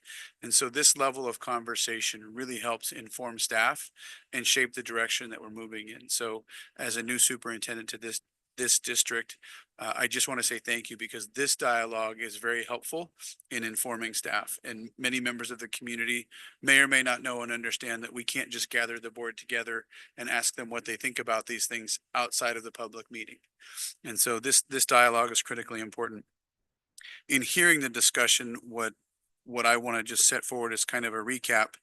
It sounds to me like we're going to take those that are in the theoretical queue already and put them through a pilot process. The anchor points of that pilot process that I heard are that we would use the appropriate steering committee that's already in existence, keep a focus on student, staff, and community input, bring those forward after that pilot process for board consideration. And based on the lessons learned through that pilot process, then bring forward a more formalized process for the board's review and approval for how we will process new resolutions that may come to our attention. Does that sound like we've captured the direction and spirit of the board? Yeah, I would agree. Okay, thank you. Great. Do we want to have a conversation around the expectation around resolutions? Let's see, how did we have it worded? Outline staff expectations for recognizing these resolutions. Do we want to talk a little bit about that? Good. I mean, we've kind of sprinkled it in a little bit here and there. I'm going to start with, I appreciated Mr. Allen's comments and thank him for kind of pointing that out, because, sometimes we get in those weeds of how are we going to make it work? How are we going to make it work? And you lose sight of kind of the purpose of it. I do feel, I have felt, as I've been on the board, I felt like sometimes the board presentations feel more, I don't want to be negative about it, but feel a little more performative than actual like meat. And I understand that that's because it's something, it's something that's done, and it's to have it be meat, it takes a lot of time, and there's lots of reasons. I don't need to, but so the idea of having whether it's having like a highlighted one each year, and then making sure that we're talking about all of them, but that we're not doing a 8-slide deck with a different person presenting, for the 3 or the 4 that are in May, that type of thing. Maybe it's 1-slide deck that lists what we're working on this month, what the resolutions are this month. This is why, whatever it is that's important to share. And then maybe it's going deep into one of them, or maybe it's going deep into all of them in the same way. So like when we're talking about May and we have 4 different ones, and instead of individually talking about each one in its own separate thing, talking about all of them and how, these affinity groups are using this information, or this classroom is, sharing this way, and this classroom is sharing this resolution this way, and this classroom is, that type of thing. So it becomes more holistic of all the resolutions of that month rather than, I don't know. I mean, I'm throwing out ideas, and it's not my job to have the ideas. It's just my job to give direction, but I have an idea. I actually think that the presentations have been more enlightening about what things are going on. And I mean, they have photos of, what a particular school has done. And I mean, it's all evolving. And I don't think we want to get into a mode where each one is handled the same way, because then it really does become like a check the box template rather than, and because they're different. Some are safety and mental health oriented, some are about celebrating culture. And so they're going to look different. But I love the idea of highlighting photos of what is happening at sites. Yeah. I think this is a really good conversation, but because I'm getting new ideas as everybody's talking as well too. But I think for me as a board member, I love what's being highlighted. I feel like on these things, somewhat higher level, like I do think you present. I think the real work is, does the school site know what resources they have?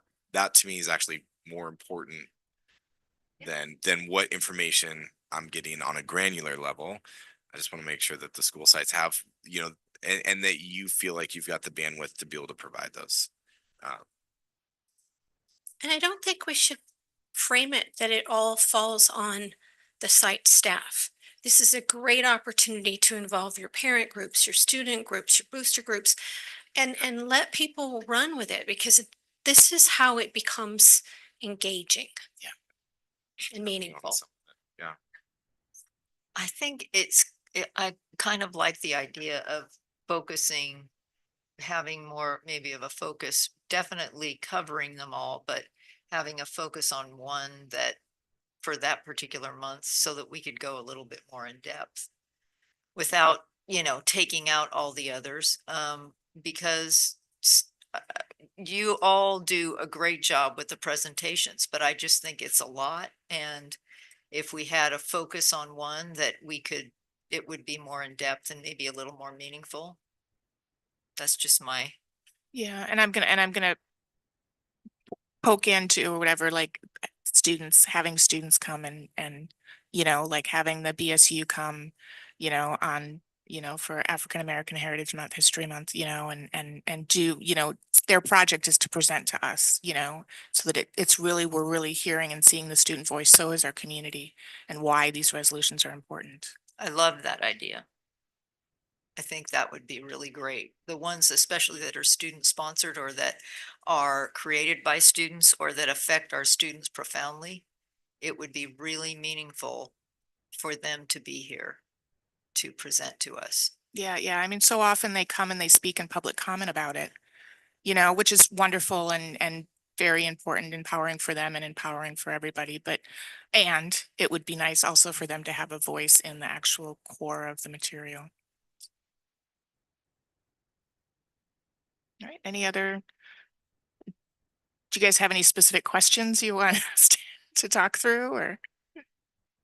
No, I think this has all been wonderful. Thank you so much. And I love the way Superintendent Kamick summarized it. So if you're all in agreement, then we will go back to the drawing board. We really appreciate your input. And then ideally we can get the 24-25 current ones adopted. Yep. And I think unless anyone has anything else that they want to add, if I could get a motion to approve I'll make a motion to approve the resolutions for 24-25. I'll second. The motion was made by Board Member Clark and seconded by Board Member Hurd. Roll call vote. Student Board Member Hodges. Aye. Board Member Hurd. Aye. Board Member Van Zee. Aye. Board Member Ordway. Aye. Board Member Clark. Aye. Board Member Bratt. Aye. The motion passes 5-0. All right. Thank you so much. Thank you, board, everyone. It's good conversation. All right. Okay. So next we'll move on to 11.3, consideration of approval of appointment of members to serve on the 24-25 school attendance review board, the SARB. And that. Did we have some presentations? Oh, I'm sorry. I totally All right, so let's first start with the National Literacy Month. That's in September, and that's ELA, ELD Coordinator Deanna Zapia. I'm sorry, I skipped too far ahead. We're already trying to Script. shorten them. Yeah. So it's perfect that it's in August, starting the school year. Good evening. Oh, is this on? Yes, it is. Good evening, Superintendent Kamick, distinguished board members and members of our community. I am Deanna Zapia Cabral, and I am the ELA ELD coordinator for the district. And I'm pleased to present National Literacy Month, but I really refer to literacy as something that we need to acknowledge and work on every day of the year, because it is the foundation for all learning. September is National Literacy Month. This annual observance highlights the importance of reading and writing for individuals and communities. It is a time for us to emphasize the critical role literacy plays in student success, workforce development, and overall civic engagement. You got it? So at SRVUSD, we are unwavering in our belief that reading is truly the catalyst for our students' academic, professional, and personal success.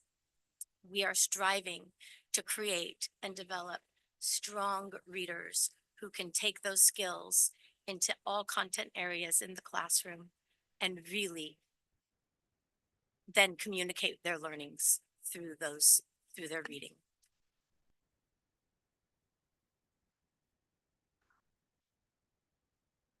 I don't know what just happened. Oh, I know, but I think, are we good? Okay. Sorry. We are committed to closing the achievement gap in SRVUSD.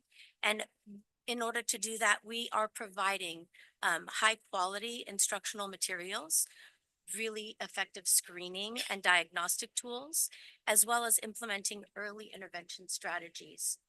Many of those foundational skills and instructional strategies are taking place at our elementary level right now.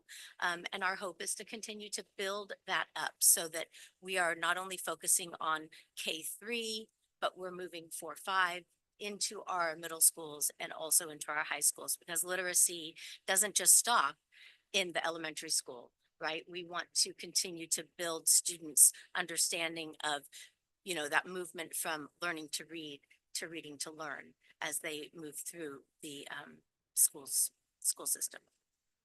So we know that reading is a complex process. It is not a simple process. We know that it includes those essential word recognition and language comprehension skills. And those word recognition and language comprehension skills are intertwined. They are interwoven to really create a very strong system. And just like a rope, if one strand is weak, the overall strength of that reader is now weak. So we can't have word recognition without language comprehension, or language comprehension without word recognition. And that's the fantastic part about what we are doing now in the San Ramon Unified School District. So we are really focused in our district on, I have to take a sip, I'm sorry, bringing evidence-based instruction, because we know that that is necessary in order to develop our strong readers.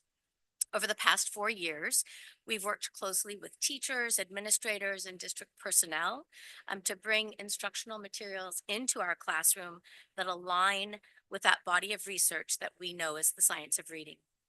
We now have a research-based curriculum in kindergarten through 3rd grade.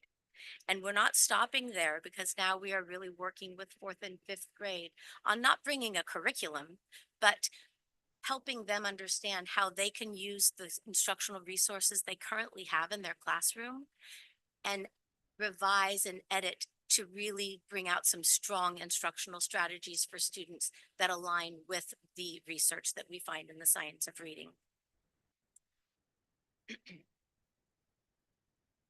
So we know that reading is the foundation for learning across all content areas, and our goal is to develop those proficient readers who are engaged learners and deep thinkers. We think about deep learning, and as one of our strategic directions, we know how very important bringing students to that level of being able to really think deeply about what they're learning. That's crucial. And we have to develop readers in order for them to do that. So really, when we're looking at supporting deep learning and supporting the knowledge and the foundation that we need in reading, we are then preparing our kids to take their learning to that deeper level and really be able to explore content in new and innovative ways.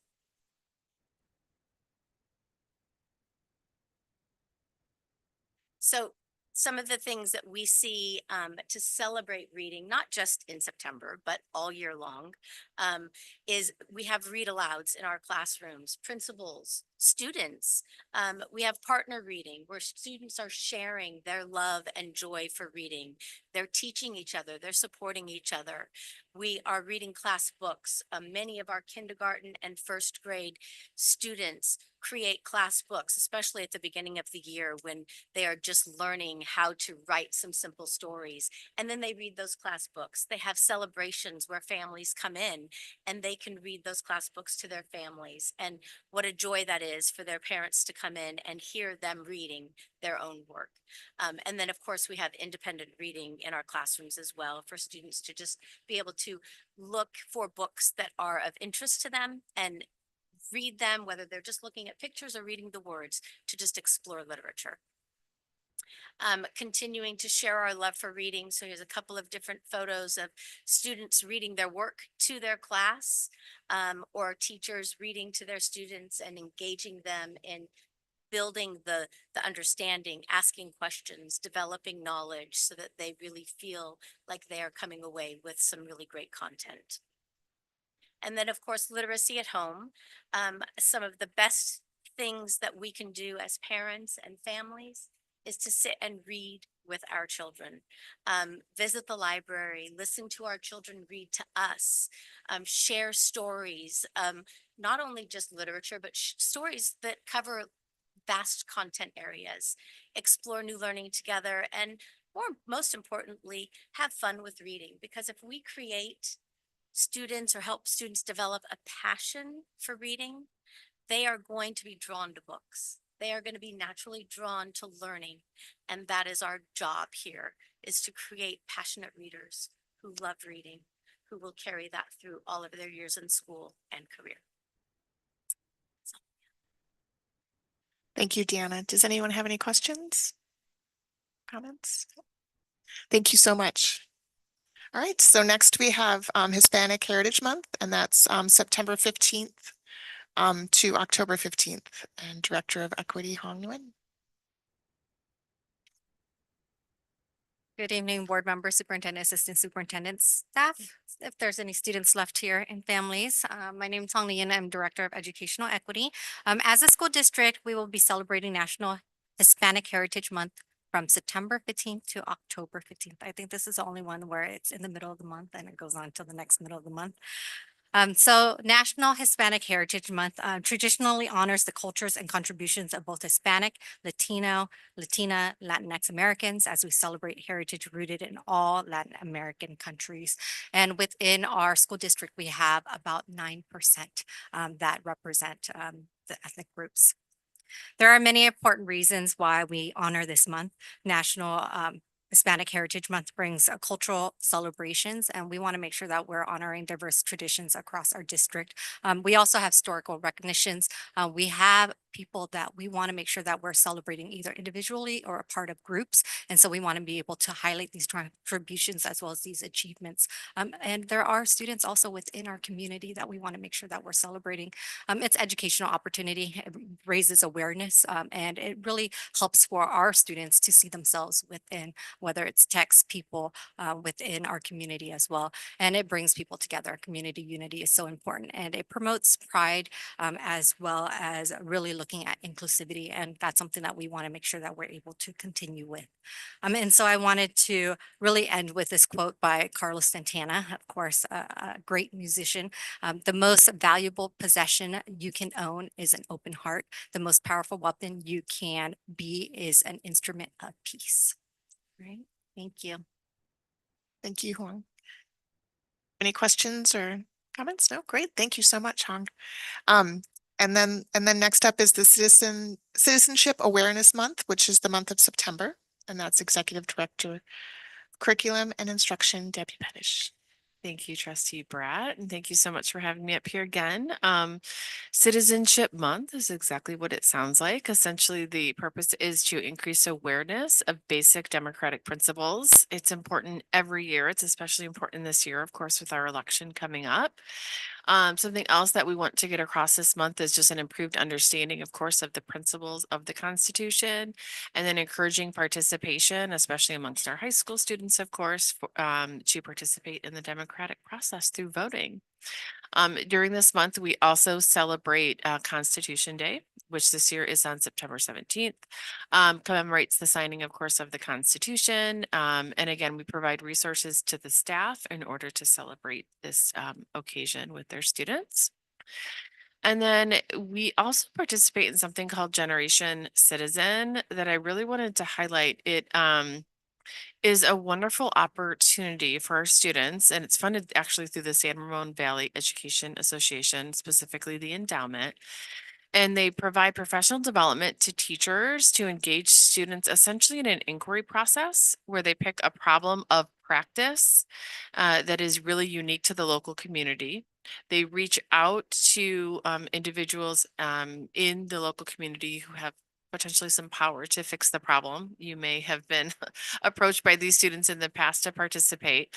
And then they have to do presentations with their proposal with regard to how they are going to solve that local problem. And it's just so amazing to see our students, even in middle school, coming up with these amazing solutions because they reached out to one of you or the mayor of San Ramon or me in terms of getting classes added to the books. And so they've actually been able to achieve some change. So it's been really wonderful to see. So I wanted to highlight that because I really feel like it's citizenship in action.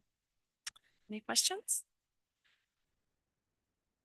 I have been fortunate enough to participate in the Generation Citizen the last 2 years, and it is truly amazing. Our students come up with such innovative, great solutions to issues that are real to our community. And this year especially, there was a lot of them related to school, about stress, about cell phones, about more courses for career tech, all of that. And they were so excited. And, I wish I could just have a magic wand and be able to give them all the things they wanted. But the fact that they're engaged and involved in their communities is really, really great to see. And when we got to do that event at Windermere with them and interact with them, it really showed the power. Because then when you leaned into what their solution was and you had additional ideas, it really created this great dialogue and you could see them getting really pumped up about it as well. I would like us also to really emphasize the citizenship part of September and really take a serious look at the encouraging voter registration for our students who are 16 and over, and then leverage that with their families. I mean, we can do a lot just with people driving through the horseshoe, seeing the reminder on the marquee and those kind of things. And I think, as you said, Deb, it's particularly important this year. I just want to make a comment that I thought all three presentations were great. And as we were talking about resolutions and how do we balance, right? Balance the workload on making these presentations, but also highlighting all three are very, very important to all of us, students and adults. So yeah, thank you for all three.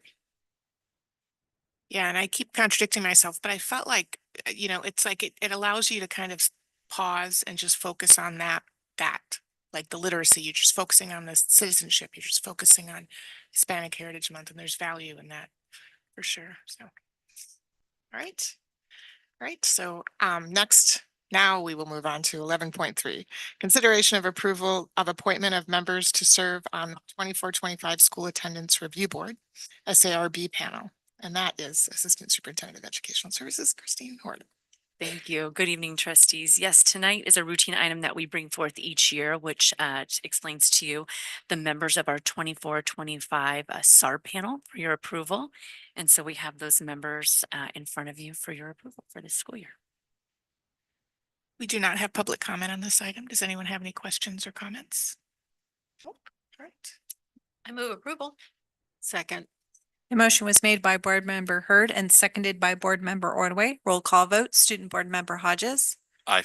Board Member Hurd. Aye. Board Member Van Zee. Aye. Board Member Ordway. Aye. Board Member Clark. Aye. Board Member Bratt. Aye. The motion passes 5-0. Thank you.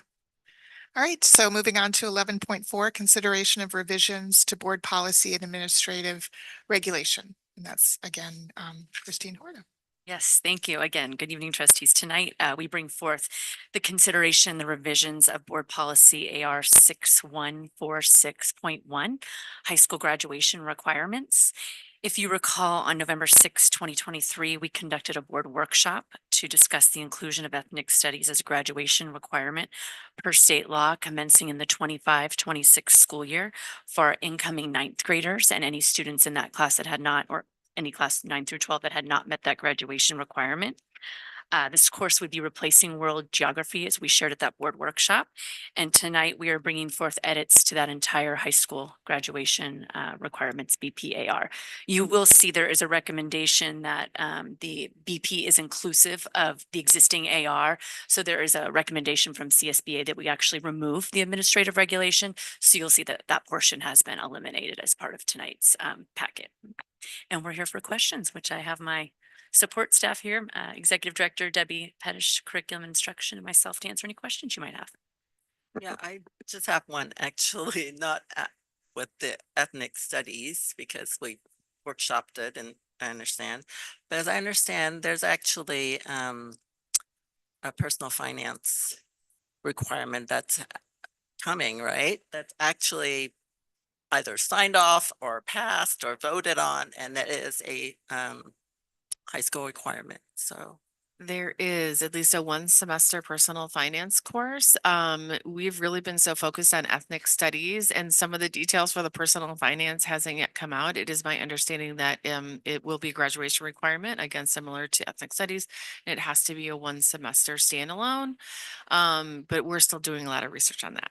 okay, so we'll see it a little bit later. Exactly. It's similar. Yeah, because that just got passed this Right, summer. Thank you, Thank trustee. you. I was just kind of wondering how that worked. That's a great question. Glad to hear it. That's all I can say. I got a huge lift from the legislature because I've been trying to get this to happen for a long time. And I'm so happy that the state finally said, this is something our students need.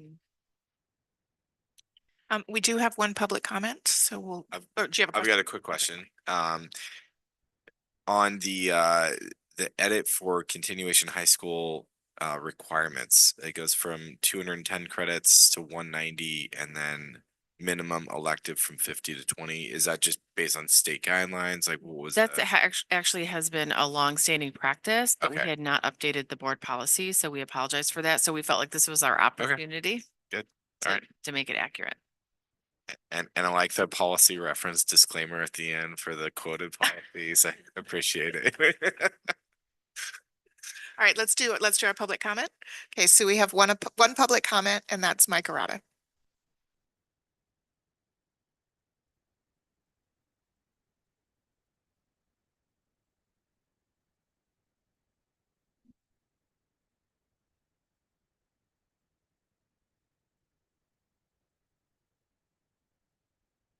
One hopes that you will install what's called the constructive approach to ethnic studies. Alina Kaplan, co-founder of the Alliance for Constructive Ethnic Studies, notes that the constructive model empowers students to dream big and rise to challenges.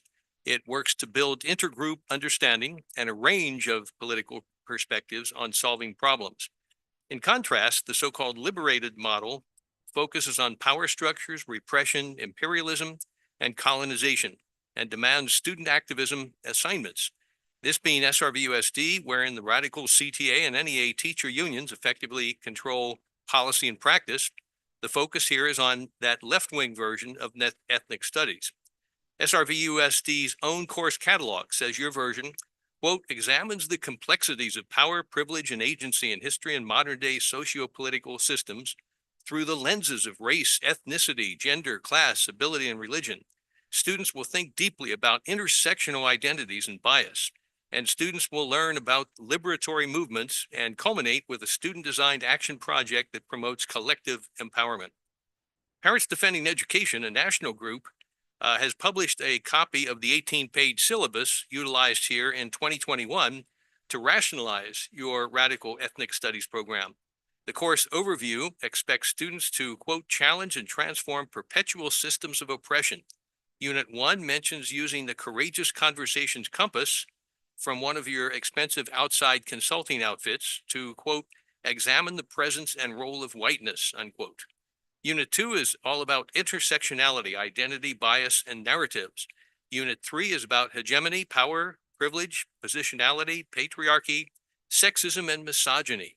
As a sidebar, one of your adopted textbooks, Stamped Racism, Anti-Racism, and You, mentioned earlier, recommends the vile misogyny of Straight Outta Compton as a source of change and empowerment.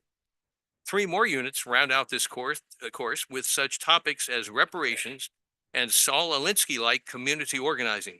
7 pages showing dozens of recommended teacher and student materials then follow, heavily involving critical race theory, socialism, and DEI, which in the real world stands for division, exclusion, and indoctrination. 3 of the recommended references are shown in the sign, references in the course. The last of these, This Book is Racist, as I mentioned earlier, is effectively an overtly racist caricature of anti-racism. It capitalizes every race but white, and the author says that being racist against white people is not a thing. So it's okay for her to, quote, have a prejudice against white people. This in the supposed book about anti-racism. Once again, SRVUSD schools continue to represent an attitudinal and moral danger to students. Parents and other taxpayers should keep that in mind in November with Measure Q. Thank you, Mr. Arata. All right, does anyone have any other comments or questions, or do we want to make a motion? Yeah, I'll move the consideration for of revisions to the board policy and administrative regulation for our high school graduation requirements. I second. And Travis, I'm not sure that you are allowed to second, which sounds awful, but as a voting member. I apologize for not knowing the answer to that. In Fremont, it is dependent on our local policy. There are provisions of the ed code that do allow a student trustee to make a motion and or second, but their vote remains advisory. So I would have to do some research before the next meeting on specifically what our local policy says and how it relates to the existing ed code. We can circle back to this later. You've stumped us, Travis. That's awesome. I second it in heart. So we'll, so find that out for next time, and then maybe for this time, just so that we're safe on. I'll second. Thank you. The motion was made by Board Member Ordway and seconded by Board Member Van Zee. Roll call vote. Student Board Member Hodges. Aye. Board Member Hurd. Aye. Board Member Van Zee. Aye. Board Member Ordway. Aye. Board Member Clark. Aye. Board Member Bratt. Aye. The motion passes 5-0. Great. Thank you, Christine. And please thank all the staff that has worked hard on switching the curriculum for ethnic studies. It rolls out this fall, or is it next year? 25. Okay. So that's next year. Yeah. Yay. Can I Great. make an additional comment related to this? So evidently there is a bill that has just been introduced in the legislature kind of late, that is asking for a pause to be put on all of this, but they're looking at exceptions for districts that have already approved. So it's kind of timely that we had this on our August agenda. We don't know what's going to happen with that bill, but this puts us in a position where we don't have to put the brakes on it. Great. Thank you. All right. So now we move on to administrative matters and 13.1 board members reports.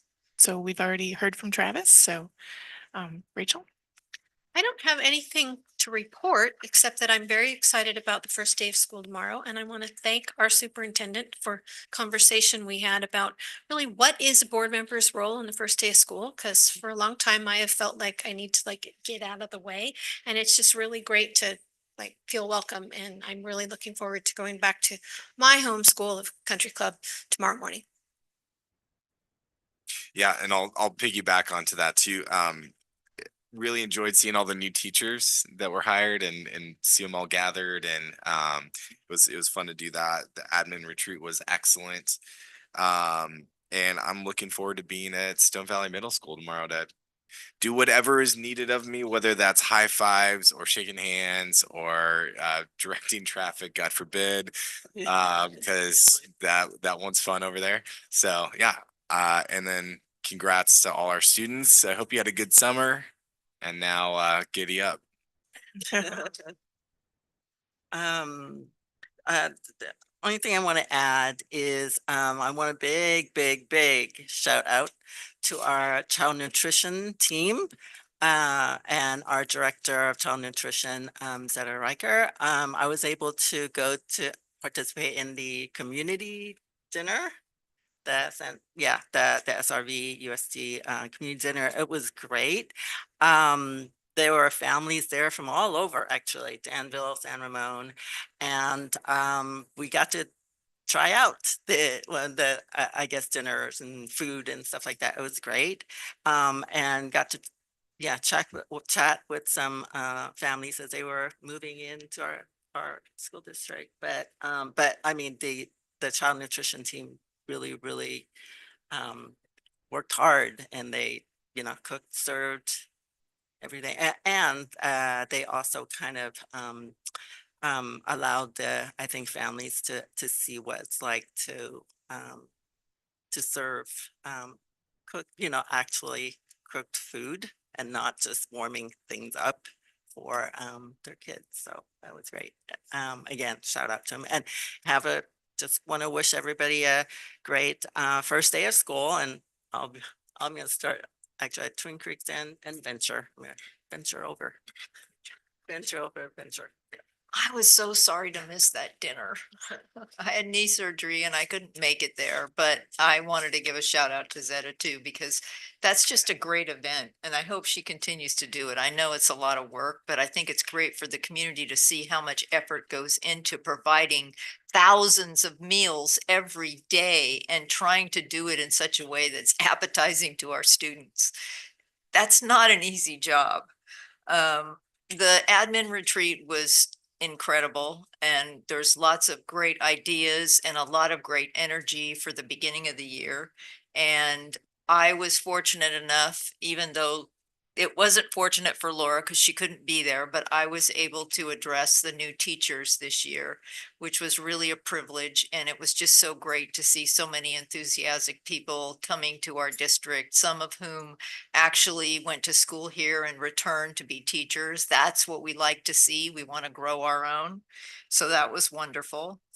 And yeah, I mean, I think right now I'm just looking forward to going back to my daughter's elementary school. I will be at Sycamore Valley tomorrow and doing whatever they say for me to do. I have no idea, but I'll be ready. So good luck to everybody for a really great, incredible year this year. Yeah, and I want to first say, give kudos for the admin retreat. I thought it was done really well, and I appreciated the superintendent's introduction. It was lovely, and I got to know him a little bit better through that, and that was nice. And I loved how what we did that first day was actionable. Like it felt like we were actually doing work for the future, for what is going to be happening in our classrooms with our students. So it was just really well done. So thank you. And I want to send positive vibes to all of our staff that's, many of whom are probably right now in their classrooms, putting together bulletin boards or, working on their class roster or the name tags for the desks and all that stuff. And I know as a parent, there's nothing better than the first day that the smile on a student's face when they walk in that classroom and they see their name on their desk or they see the teacher at the front. It's just such a wonderful day. And I'm excited to also go. I'm going to Gale Ranch. I hope I get to direct traffic because that's fun because I get to kind of see all the kids come out and I